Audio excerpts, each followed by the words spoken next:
Now at 10, heavy rains bringing flood conditions to parts of the 4 states. Plus, authorities in Jasper County stage a water rescue, then ticket the driver. And visitors to the Miami public pool can expect higher admission prices this year. The 4 states' most watched news starts now. This is KOAM News at 10. I'm Anthony Saviello. We had another round of rain and severe weather today, but there's more chances this weekend. We'll go straight to Chief Meteorologist Doug Heddy.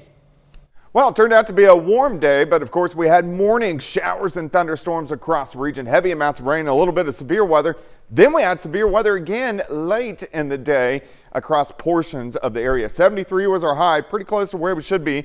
72 is our normal high. You can see the storms scooting out of the region. We don't have to worry about showers and thunderstorms for tonight, but of course we do have severe weather chances again. Let's go into Saturday, a level 3 out of 5, a level 2 out of 5 on the Missouri side, but good chances for severe weather on Saturday. 3 p.m. all the way to 8 a.m. on Sunday morning. We're going to elevate tornado, hail, wind, and heavy rain threat as we go into Saturday afternoon. We even have a severe threat on Sunday as well. I'm going to have all those details for you here in just a bit. All right, thanks, Doug. Check out this video of the storm sent to us by Sarah Wilson earlier today. She says it comes from the south edge of Fredonia, Kansas. If you have photos or videos of these storms, you can send them to our KOAM Facebook page. The rain got so heavy in parts of our area, it flooded roads. One driver near Carthage didn't heed the barricade warning of high water and needed to be rescued. The driver was uninjured, but was ticketed since driving around such barricades is illegal. The car will remain there until water recedes. Water is and has been rising and falling fast in Crawford County.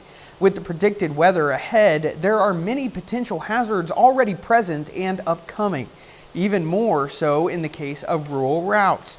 KDOT says heavy rains make marking rural routes more difficult due to the potential of cones being washed away.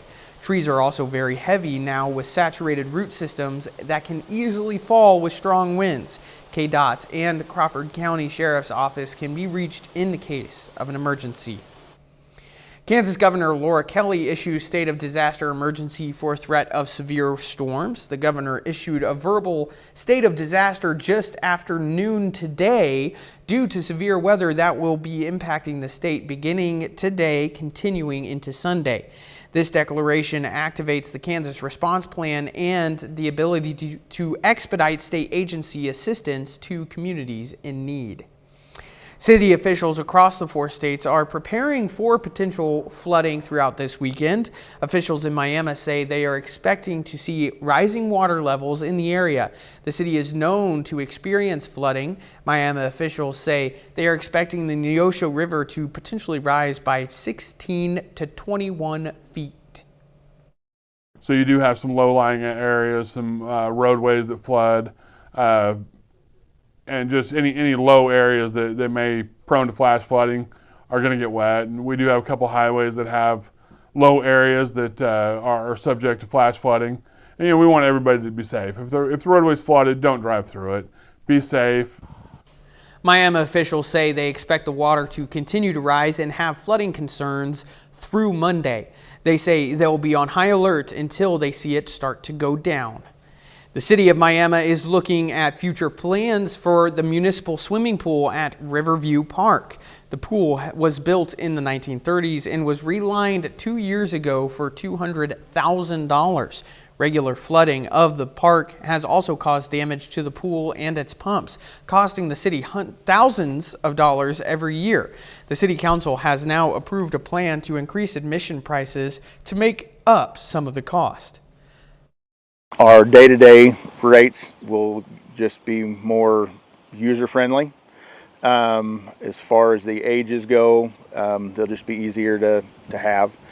Our Sundays will be a reduced hour, as far as the time you'll be in the pool. The city plans to open the pool by May 25th. The council also heard a plan, a potential $10 million aquatic center plan, though nothing was decided on that just yet. The Ottawa County Arts Festival gets ready to welcome visitors back to Miami. This year's event, formerly known as Mural Fest 66, will feature circus and street performers, live music, a kids depot, and of course, those famous murals. Though the name has changed, the celebration of the arts remains the same. It started in 2017 and it was a partnership with the Oklahoma Mural Syndicate, which is out of Oklahoma City. We made the decision to step away from them and do it on our own this year, and that's why we changed the name. But we also wanted to be able to get off of Route 66 in the future, so we are going to focus on Route 66 until the centennial in 2026, and then after that we'll be expanding out. Food trucks and vendors begin at 10 a.m., music performers from 10 a.m. to noon, and the festival concludes at 3 p.m. A Columbus woman is celebrating her last day in her workplace and is retiring after 50-plus years working in the medical field. 30 of those years were spent with Mercy Hospital in Columbus. As a surprise, I was invited to her retirement party, and I am showing you just how much Marilyn Thompson means to her friends, family, and co-workers. Everybody's here today because of this lady that we love very much, and I know we all have stories about Marilyn. I might have quite a few. In a hospital this size, it's really common for us to wear a lot of different hats, but when you have somebody that's been here as long as she has, and then somebody that brings the experience that she brings, there is going to be a void that really can't be filled, can't be replaced. The only thing I can say is that Marilyn used to scare me for a long time. I was afraid of Marilyn, and finally one day I thought, I'm not going to be afraid anymore, and she just laughed at me. When I worked at Oswego, I was even an aide part of the time when they needed somebody, and when the administrator was gone, she set me up to do chest x-rays, and I would do EKGs. I just done a little bit of everything. Up until the last couple years, she worked more than one job while carrying her full-time job here, because that's just what she does. That's what she's always done. When I was younger, I would stay in it, yes. But my granddaughter thinks it's time for me to retire. Well, happy retirement, Marilyn. Marilyn says she plans on visiting California for her first post-retirement vacation. Shoppers in Joplin head out to the Caring Closet surplus sale to cash in on some great values and support a great cause. That's coming up next. And later, a cancer survivor in Missouri finds out dreams really do come true.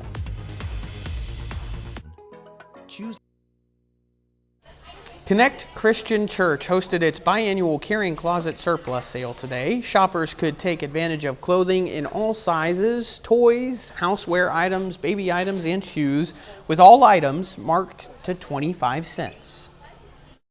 Surplus sale. This is all the stuff that we aren't moving out our Caring Closet. At our Caring Closet, all the items, all the clothes, everything are free to foster families. So these are things that our Caring Closet is full and it's being shopped, and these are extra.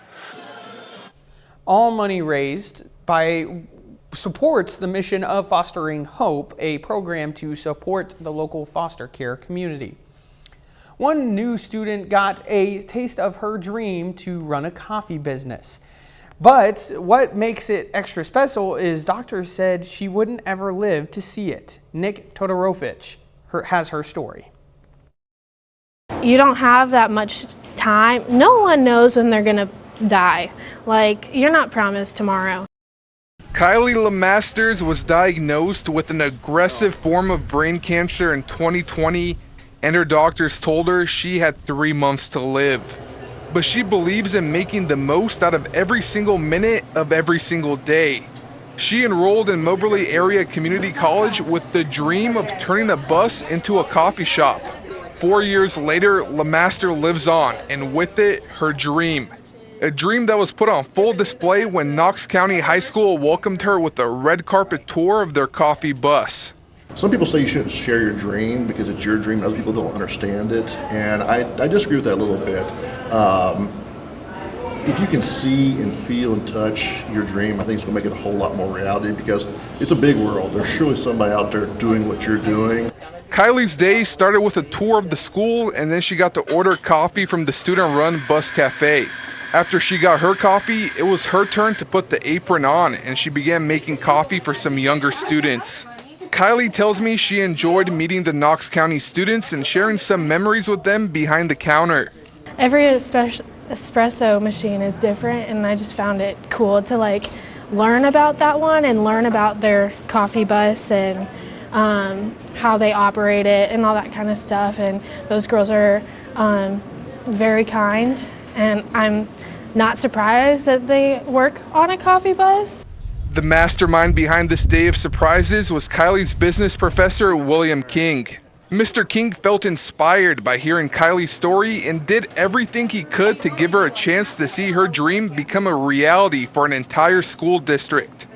Yeah, I think as an educator, the number one thing I always worry about is, did what I do today make a difference? That's when I go home, no matter what I'm teaching, did I make a difference in a student's life today? That's the goal of every single day of teaching. While the taste of her dream was one day long, for a girl who was promised no tomorrows, the memory of today will last a lifetime. Kylie says what she really loves is building connections with her community. AI is already being used in almost every aspect of healthcare, but some medical professionals aren't on board. A study by Florida Atlantic University found more than half of nurses had reservations about AI use in healthcare. Some of their concerns include AI's lack of empathy, its potential to take jobs, and data security. Well, Doug is next with a weekend forecast, and a little later, we're headed out to Pittsburgh for the annual Art Walk event. On flooring at Johnson Flooring.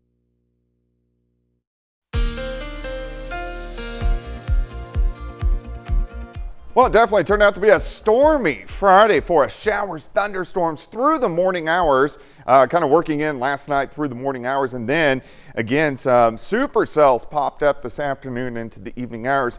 At the airport in Joplin, not a ton of rain since midnight, but over 1/4 of an inch for the month. We're at 4.61, which is pretty good.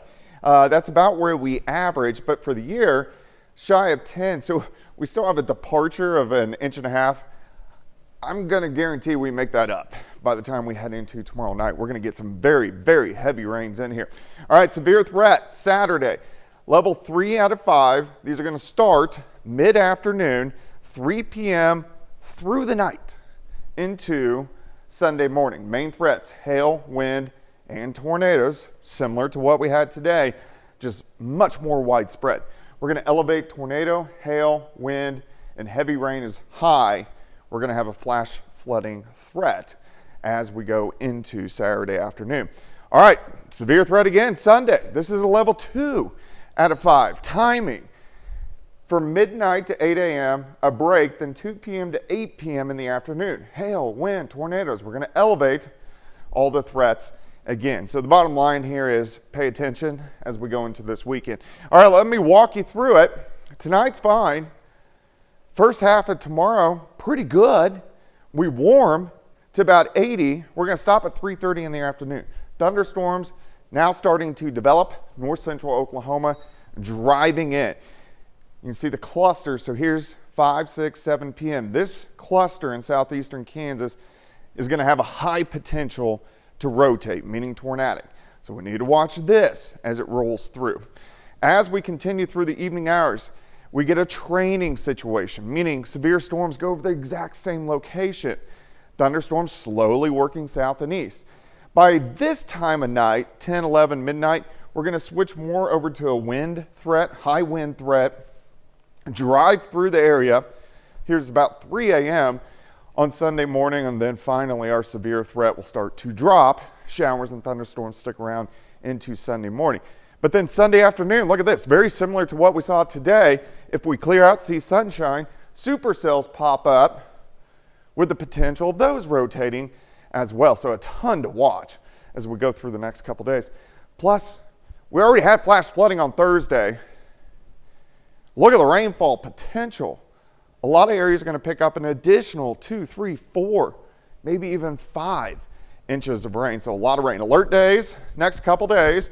Due to our severe threat, I have a possible alert day on Tuesday due to another severe threat. Monday looks nice though. And then thunderstorm chances sticking around Wednesday, Thursday, Friday.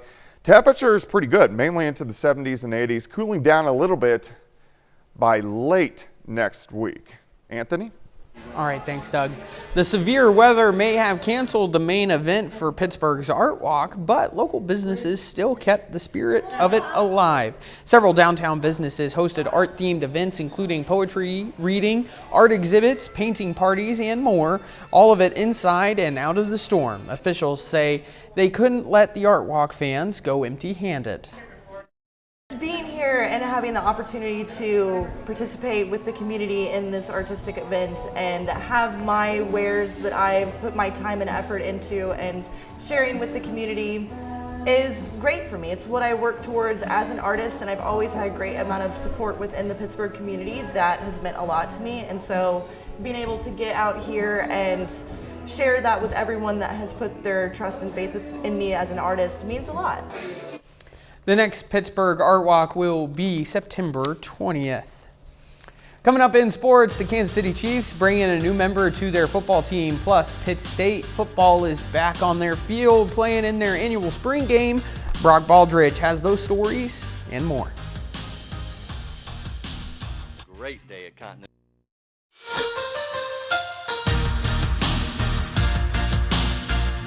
Well, tonight is the annual spring game for the Pitt State football team. The Gorillas hit the field for their home crowd for the first time since November. It's offense versus defense tonight. Offense wearing the red and defense representing in the white. We get things started early in the game as the offense puts up a draw play, and it's Noah Hernandez who finds an opening and almost takes it the distance, a little over 55 yards on the run, puts the Gorillas in the red zone. So a few plays later, quarterback Chad Dotson Jr. drops back and fires in a nice pass to Jake Bogdan, who hangs on to the football across the goal line, and that is a touchdown to put Team Red on the board first. So a few possessions later, Team Red, who's deep in opponent's territory once again, throws it over to Matthew Brown, who's there to make the catch, and he falls across the end zone. That's another touchdown on the board. So we take a break and switch sides of the field as the Gorillas now hand it off to Cleo Chandler, and he gets into the end zone untouched. Offense having a good night tonight. Team Red gets the best of Team White, 43-20. Well, the Missouri Southern Lions baseball team begins their final weekend series of the regular season. Southern hits the road to face one of the best teams in the country for a big top 10 matchup. In Warrensburg this afternoon, Missouri Southern Lions lose a tough one. Lions rally back in it, but it's not enough. MSSU loses this game 7-4. Drew Townsend hits a solo home run in this game. Southern is back at it for Game 2 tomorrow afternoon. In Pittsburgh tonight, the Pitt State Gorillas pushed their game back with Fort Hays State, and that was beginning at 7:30 p.m. And a little bit of a surprising result here. Fort Hays State scores 6 runs in the first inning of the game. Gorillas almost come back, but they come up just short as Fort Hays State wins the game 13-8. Last night, the Kansas City Chiefs made a trade with the Buffalo Bills in the first round of the NFL Draft. The Chiefs made a lot of fans' wishes come true as they selected a new speedy wide receiver. Well, here's a look at the Chiefs' current draft board at the moment. The Chiefs pick Xavier Worthy out of the University of Texas with the 28th overall pick. And in the second round tonight, the Chiefs took offensive lineman Kingsley Suamataia. Chiefs head coach Andy Reid gave his thoughts about Xavier Worthy after last night's draft. He'll just work into that rotation when we get him, the wide receiver rotation, and with Hollywood and Rasheed and Kels and the other fellows. So it should give Pat another weapon there in which to use. Well, the Kansas City Chiefs make another selection tonight. Once again, Chiefs jump up in the draft 3 spots to take Kingsley Suamataia out of BYU for the second round pick. He was second team All Big 12 last season, and he brings a big frame with him. He is listed at 6'6", 325 pounds. Definitely a good choice when it comes to protecting Patrick Mahomes. In the Motor City, right next to the NFL Draft, is the Royals at the Tigers. Top of the third, might be one of the best plays in Royals history as we see Adam Frazier, who leaps high and robs a 2-run home run from Austin Meadows. Then Frazier throws up the runner at second base for a double play. Take another look at this. He leaps high, catches the ball over the fence, and Meadows, well, he just cannot believe it. So we head to the 9th inning now as the Royals lead 5-0. Bobby Witt Jr. steps up to the plate for the boys in blue and hits this one into the right field gap. It's scores 2 more runs, and Went Jr. hustles to the third for an RBI triple. Royals go on to win the opening game of the series against Detroit 8-0. And I know in Pitt State football, they got back on the field tonight, and kickoff not far away in August 31st against Ferris State at home. Yeah, and then you got the Chiefs, Royals. Tell you what, those are all special teams, special plays, special players. I tell you what, Brock. Good to hear it. Good to hear. That's all for sports. We'll be right back after this. All right, we look pretty good for the rest of tonight, but we have alert days Saturday and Sunday. Severe thunderstorms popping up again after 3 p.m. on Saturday, lasting through the night, and then again Sunday afternoon, some strong to severe thunderstorms popping up. Monday looks good. Thunderstorms right back in on Tuesday. All right, thanks, Doug. That's some pretty stunning weather that we've been having, but some pretty stunning images coming from the Hubble telescope. This is a glowing gas emitted by a dying star. The image of the little dumbbell nebula with its unique namesake shape was captured by the Hubble Space Telescope. The portrait may also include evidence the star gobbled up another star in the form of a stellar cannibalism before it collapsed. NASA released the image to celebrate the 34th anniversary of the Space Observatory's launch. Well, how about that? Final sports note for us, Yeah, a local name, Isaiah Davis from Joplin High School. He is still on the board, so I expect him to go somewhere tomorrow, maybe late 4th, early 5th, but we'll be excited to have a local guy get drafted in the NFL tomorrow, so we wish him the best. Absolutely. That's all for us here at the KOAM studio. From all of us here, have a great evening.